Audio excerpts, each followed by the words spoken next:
मित्रों नमस्कार। दिव्यांगन चैनल में आपका स्वागत है। आज मैं आपको बाल संस्कार के बारे में कुछ बताने का प्रयास करूंगा। यदि देखा जाए तो बच्चों को संस्कार जब वो अपने माँ के गर्भ में रहता है तभी से मिलना प्रारंभ हो जाता है। इस संबंध में आप सभी लोगों को ज्ञात है कि अभिमन्यु जो अपनी माँ के गर्भ में था उसी समय जो है वो चक्रव्यूह की पूरी संरचना समझ लिया था, लेकिन बाद में उनकी माँ को नींद आ गई तो उसे निकलने का वो मर्म नहीं समझ पाए, जिससे कि बाद में जब महाभारत का युद्ध हुआ तो उसमें प्रवेश तो कर गए, लेकिन निकलने की न कला जानने के कारण उनको जो है कौरवों ने उनको वहीं पर मार डाला। हमारा कहने का तात्पर्य ये है कि बच्चों को जो है हम शुरू से ही ऐसा संस्कार दें, ऐसे उनको शिक्षा दें जिससे कि जो है वो हर तरीके से जो अपने परिवार के लिए, समाज के लिए, देश के लिए एक अच्छे नागरिक बन पाएं।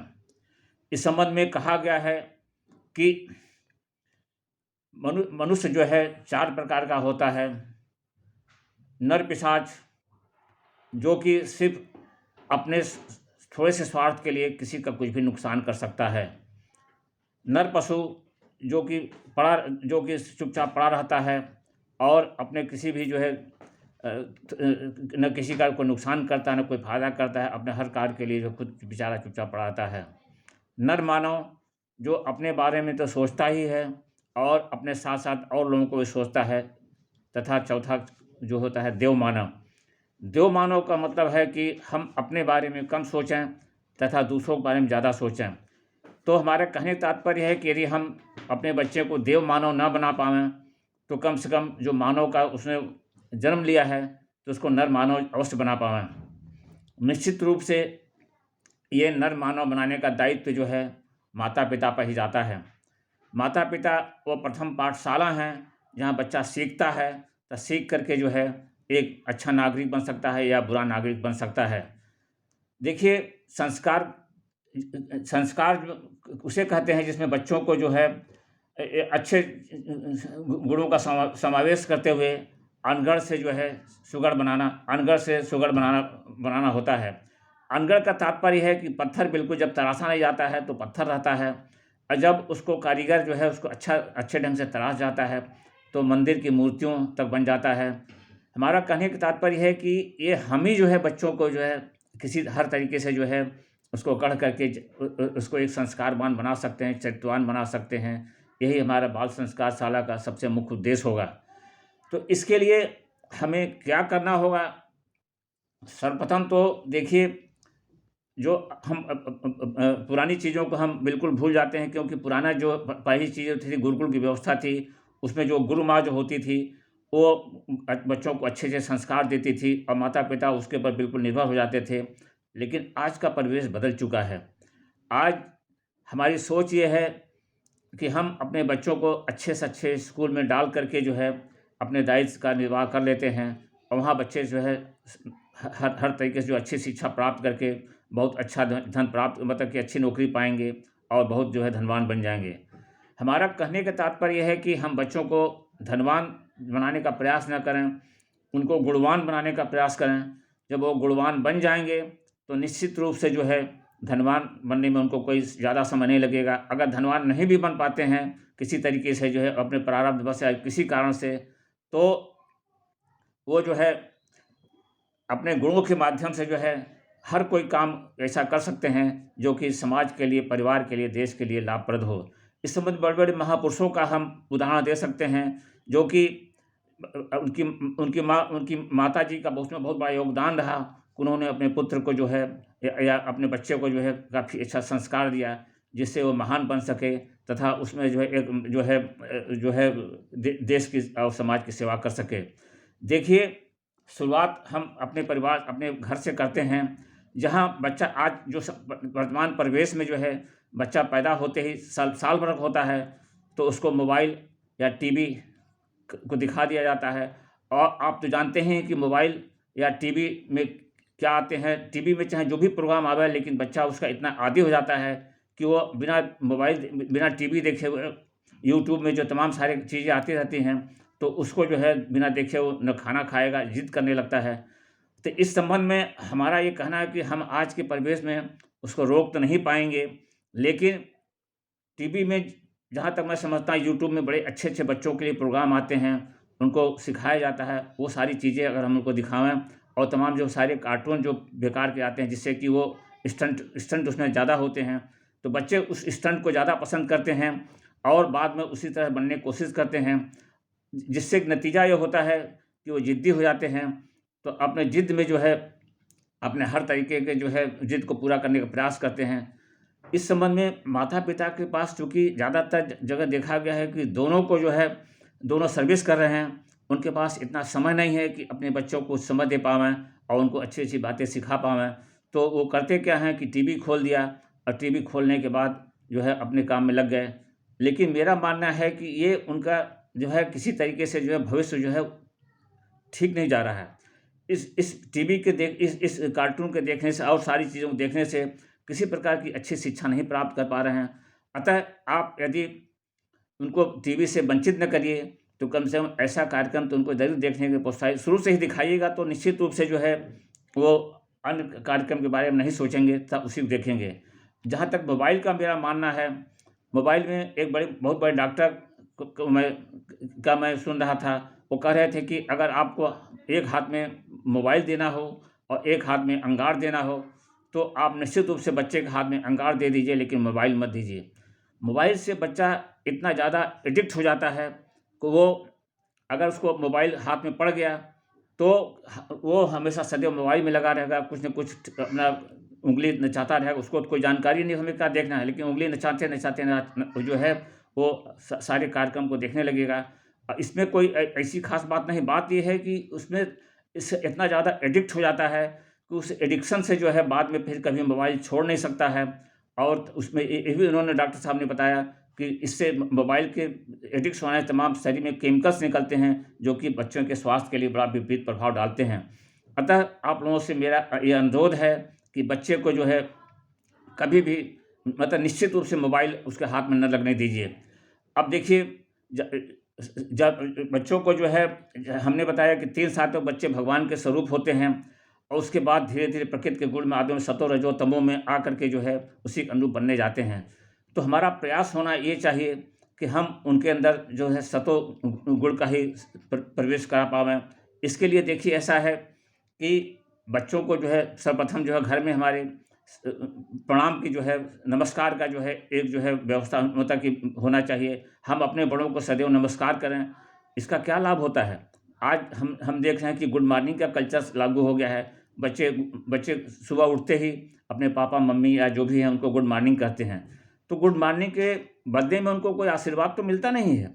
गुड मॉर्निंग कह कर के अपना इससे समझ लेते हैं। लेकिन अगर नमस्कार या प्रणाम का जो है उनके अंदर संस्कार डाला जाए, तो जो भी बड़े हैं उनको निश्चित रूप से कोई आशीर्वाद देंगे, खुश रहो, प्रसन्न रहो, जीते रहो। ये आप निश्चित मान के चलिए कि ये आशीर्वाद जो है बच्चों को बिल्कुल लगता है और वो दीर्घायु होंगे, हर तरीके से जो है प्रसन्न रहेंगे, स्वस्थ रहेंगे। लेकिन हम इस परंपरा को भूलते जा रहे हैं। अब देखिए, दूसरी बात ये है कि हमको घर में अपने जो है प्रार्थना का एक ज़रूर जो है व्यवस्था करनी चाहिए कि सुबह उठ कर के हम लोग उस भगवान की प्रार्थना करें। इस संबंध में पहले जहाँ तक हमें याद है कि स्कूलों में जो है एक प्रार्थना हुआ करता था, "ओ शक्ति हमें दो दया निधे, कर्तव्य मार्ग पर डट जावें।" ये प्रार्थना इतना ही प्रभावकारी है कि अगर बच्चा इसको अच्छी ढंग से कर लिया, इसके अर्थ को अच्छे ढंग से समझ लिया, तो आप ये निश्चित मानिए कि वो जो उस प्रार्थना के जो विषय हैं, जो कंटेंट हैं, उसको अपने जीवन में लागू करने का प्रयास किया, तो एक बहुत ही अच्छा नागरिक बन सकता है। देखिए, प्रार्थना में बहुत ही बल होता है और प्रार्थना को हमको किसी तरीके से जो है अपने घर में जो है निश्चित रूप से सुबह करना चाहिए और बच्चों को करना चाहिए।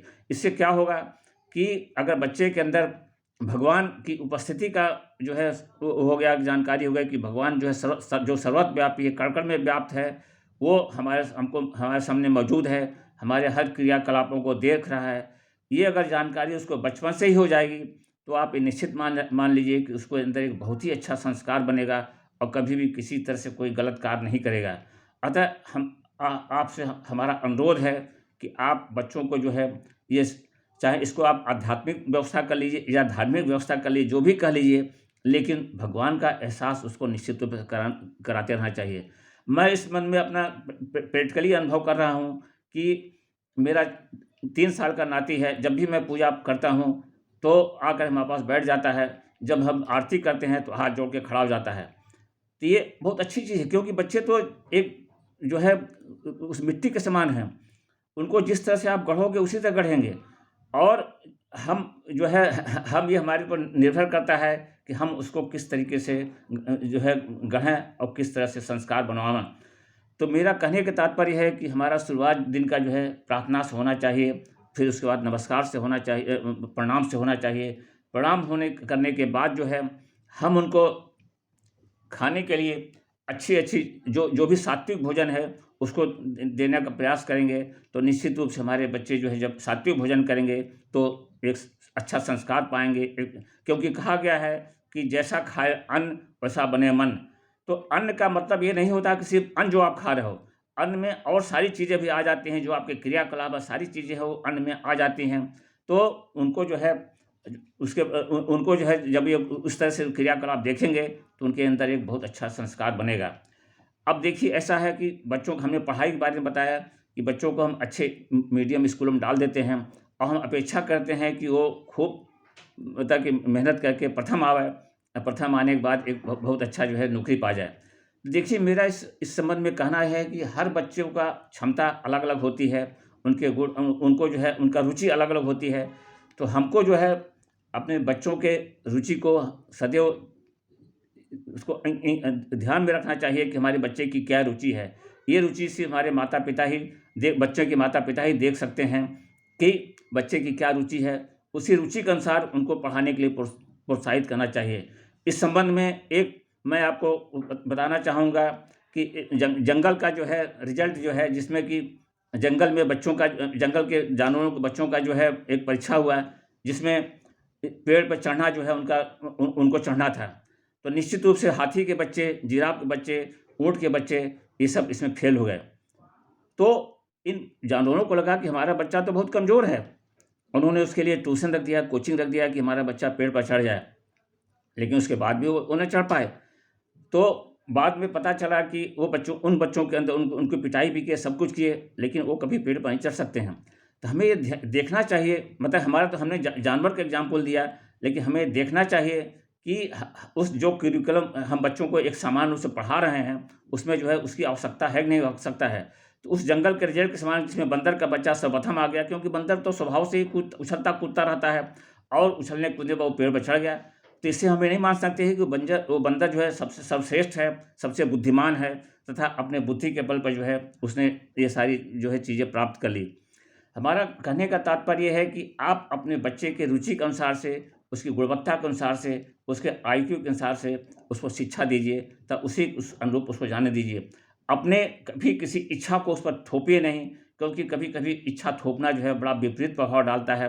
तब बच्चे पर इस पर बड़ा गलत प्रभाव पड़ता है और बच्चे बनना कुछ चाहते हैं, लेकिन आपके इच्छा टालने से जो है वो जो है वहाँ तक नहीं पहुँच पाते हैं और उनको बाद में बड़ी तनाव होता है, डिप्रेशन होता है, जिसके कारण कि हमारे बच्चे जो है, हम सोचते हैं कि हमारा बच्चा बहुत पढ़ता-लिखता है, बहुत कमज़ोर है, लेकिन वो ऐसी बात नहीं है। वो हर तरीके से जो है बच्चा जो है अपने प्रतिभा को नहीं दिखा पाता है।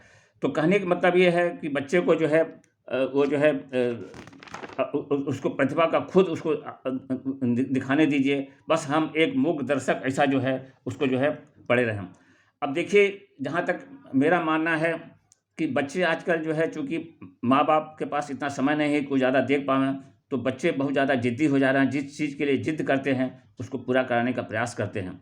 तो मैं ये कभी नहीं कहूँगा कि उनको आप उससे वंचित रखिए, लेकिन बच्चों के जो ज़िद सही नहीं है, उनको किसी तरीके से कोशिश ही करिए कि उनको पूरा मत करिए। अगर एक बार आपने पूरा कर दिया, तो निश्चित रूप से जो है हर बार वो ज़िद करके उसको प्रयास करेंगे ज़िद कराने का, और बाद में आपके पास चूँकि समय नहीं है समझाने का, तो आप उसको क्रोध करेंगे और बच्चे जब ज़्यादा ज़िद करेंगे तो आप उनको मारने लगेंगे। तो मेरा मानना ये है कि बच्चों को जो है, जो छोटे बच्चे हैं, उस मार का कोई विशेष असर नहीं पड़ता है। उस मार से जो है धीरे-धीरे वो ये समझ जाते हैं कि हम ये काम करेंगे, मार खाएँगे, फिर दोबारा ही काम करेंगे, तो कोई लाभ तो हुआ नहीं। उनको शारीरिक दंड दे करके हम किसी तरह से उनको सुधार नहीं सकते हैं। अतः आप प्रयास ये करिए कि उनको प्यार से समझाइए और किसी तरह उनके अनुचित जिद को न मानिए। इस संबंध में मेरी माताजी कहा करती थी कि आपका एक आँख जो है दुलार का होना चाहिए और एक आँख सुधार का होना चाहिए। ये बहुत बड़ी बात है। देखिए, आप उनको दुलार अवश्य करिए क्योंकि बच्चे छोटे हैं, आपके बच्चे हैं, तो उनको दुलार तो आपको निश्चित रूप से करना चाहिए। लेकिन दूसरा आँख जो होता है, उनके सुधार के लिए रखिए और जब भी आपको लगे कि किसी कोई गलत ज़िद कर रहे हैं या कोई ऐसा काम कर रहे हैं जो कि नहीं करना चाहिए, तो आप उन पर सुधार करने का प्रयास करिए। सुधार करने का प्रयास आप ही कर सकते हैं, दूसरा कोई नहीं कर सकता है। अब उसके बाद जहाँ तक मेरा मानना है कि जो है बच्चों को जो है हमेशा सत्यनिष्ठ बनाने का प्रयास करिए। देखिए, सत्यनिष्ठ आप तभी बना सकते हैं जब आप खुद सत्य हो। अब आप घर में बैठे हुए हैं, अब कोई आपको बुला रहा है, आप नहीं उससे मिलना नहीं चाहते हैं, आप अपने बच्चे से कहलवा देंगे कि जाओ कह दो कि पापा नहीं हैं। तो इस पर बच्चे पर क्या असर पड़ेगा? बच्चा तो यही सोचेगा कि हम जो है हमारे पापा झूठ बोलते हैं, तो क्या आप उनसे कभी उम्मीद कर सकते हैं कि आप जो सत्यनिष्ठ बनेगा? कभी नहीं उम्मीद कर सकते हैं। आपके उसमें जो है किसी वो आकर के वो सत्य तो बोलने का प्रयास करेगा लेकिन जो उसको वो आचरण जो आप कर रहे हो, वही आचरण वो भी करेगा और जो है वो कभी आप उसको सत्यनिष्ठ नहीं बना सकते हो। उसी तरह खान-पान का है, अगर आप मद्यपान करते हो, शराब पीते हो, तो आपको निश्चित रूप से जो है ये आप कभी अपेक्षा नहीं कर सकते हो कि हमारा बच्चा इन सब अवगुणों से जो है दूर रहेगा। तो मेरा कहने का मतलब ये है कि जो भी आपको करना है, पहले आपको उसमें खुद आपको करना पड़ेगा, तभी आपका बच्चा उसी अनुरूप काम करेगा। इस संबंध में मुझे एक कथन याद आती है कि एक बार महात्मा गांधी के पास एक व्यक्ति जो है अपने छोटे बच्चे को ले गया, कहा कि महात्मा जी, ये बच्चा जो है बहुत गुड़ खाता है, इसको आप समझा दीजिए कि ये ऐसा ना करे। तो महात्मा गांधी ने कहा कि ऐसा करो कि 5 दिन के बाद हमारे पास लेकर के आओ तो मैं इसको ये बात कहूँगा। तो 5 दिन के बाद वो लेके आया तो उन्होंने कहा कि बेटा गुड़ मत खाया करो। वो व्यक्ति बड़ा आश्चर्यचकित हुआ कि ये इतनी छोटी-सी बात के लिए इन्होंने 5 दिन का समय लिया, दोबारा हमको बुलाया, ये उसी समय नहीं कर सकते थे? तो उन्होंने महात्मा गांधी से पूछा कि महात्मा जी, ये बात आपकी समझ में नहीं आई कि आप यही बात 5 दिन पहले कर सकते थे। तो उन्होंने कहा देखो ऐसा है कि मुझे गुड़ बहुत ज़्यादा पसंद है और मैं गुड़ का बहुत सेवन करता था।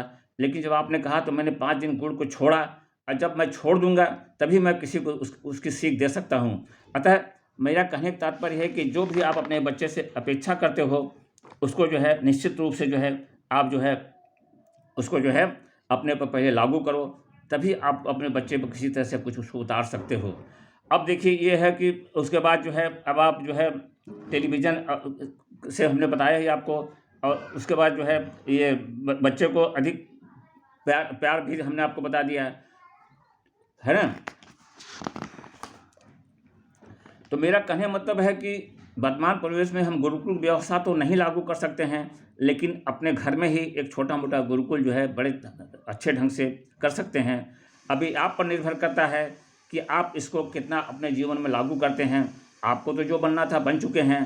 हमारे ख़्याल से निश्चित रूप से आपके पिताजी ने आपको एक जो भी संस्कार दिया होगा, आपको मिला होगा, अब आप उसी के अनुरूप बने होंगे। इस संबंध में मैं अपना वो बचपन याद करता हूँ, जब हमारे पिताजी हालाँकि कभी हम लोग को मारे पीटे नहीं, लेकिन इतने इतनी कड़ी नज़र रखते थे कि क्या मजाल है कि हम लोग किसी तरीके से गलत बात करने का सोच सकते हैं। उस सुबह 5 बजे उठ जाते थे, हम सभी लोग सारे भाई-बहनों को उठा देते थे। तो जब उठा देते थे, तो निश्चित रूप से हम वो आदत हमारे पास आज भी पड़ा हुआ है।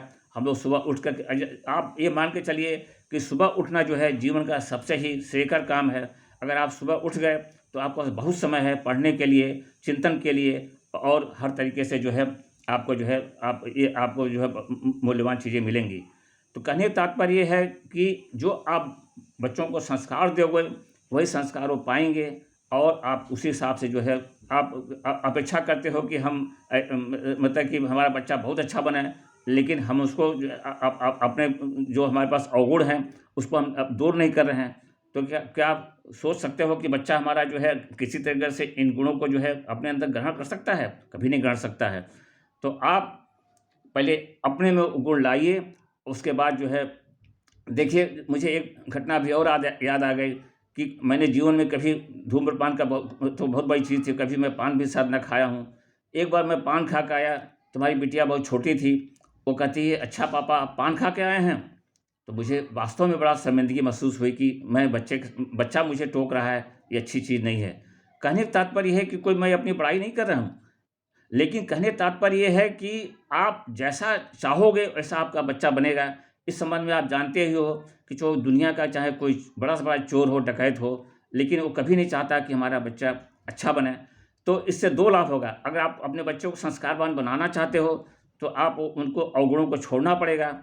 जब आप अवगुणों को छोड़ोगे तभी आपका बच्चा संस्कारवान बनेगा। संस्कारवान बनने के बाद देश का, आपके समाज का, आपके परिवार का जो है सेवा सहायता कर पाएगा, एक अच्छा नागरिक बन पाएगा और महात्मा गांधी, सुभाष चंद्र बोस जैसे बड़े-बड़े नेताओं को जो है जन्म दे पाएगा।